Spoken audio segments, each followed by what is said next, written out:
seekordne agronoomi põllupilk viskab pilgu peale nii teraviljadele kui ka rapsile. Kristjan Kagunurgas näitab oma situatsiooni, Margus Marksaar Läänemaal ja ka Maks viskab pilgu peale Kesk-Eesti põldudele. Mina tulin esmalt teraviljapõllule siin Järvamaa ja Virumaa piiri peal. Tärkab, täitsa ilus pilt, küll aga on palju põllumehi, kes alles külviga tegelevad. Sellisel juhul meeles pea, et hilisemad ja raskemates tingimustes külvid vajavad suuremat külvisenormi. Teisalt tasuks valida sellised seemned, millel on tugevam potentsiaal kevadel võrsuda.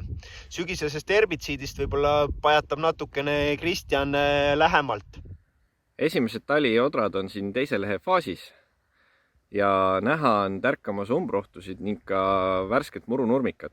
Tasub kindlasti meeles pidada, et vana mätast tõrjuda ei saa, aga värsket seemnest tärkavat nurmikat on võimalik edukalt tõrjuda. Flightwortet peaks kasutama kulunormiga sel puhul 2,5 liitrit hektarile. Siin põllul on ka hernevaris ja Flightwortega saab seguda sulfuroonpreparaati, et hernevarist ohjeldada. Aga kindlasti tasub jälgida, et sulfuroonpreparaat, mida kasutate, oleks sügisel lubatud kasutada. Mina olen tulnud Pärnumaal siin ühele rapsipõllule ja siin lääne pool pilt on ikka väga laiguline.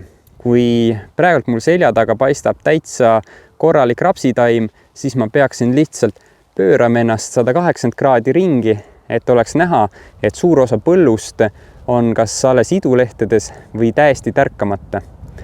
Sellised ebaühtlased põllud tekitavad küsimusi, et kuidas siin edasi minna kasvu reguleerimisega. Siinkohal otsused tuleks teha kindlasti ikkagi põllu üldpildi järgi, mitte üksikute laikude järgi. Ja kui ikkagi põllul on piisavalt taimestikku ja on lootust, et ta tuleb üle talve, siis selline 0,7 liitrit kaaruksit oleks siin kasvu reguleerimiseks ja juurestiku arengu soodustamiseks täiesti asjakohane.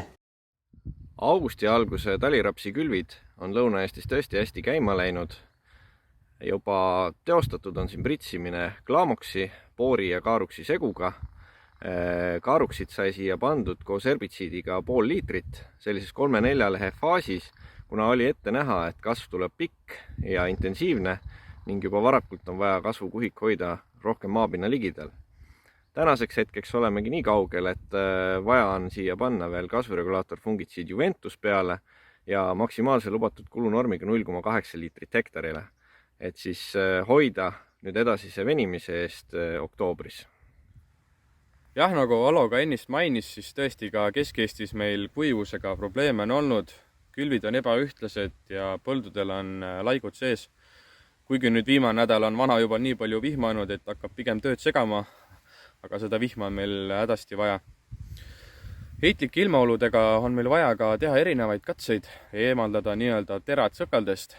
Siis selles põllus on meil katses rapsisort, mis on siis nii tseel kui ka nuutrikindel.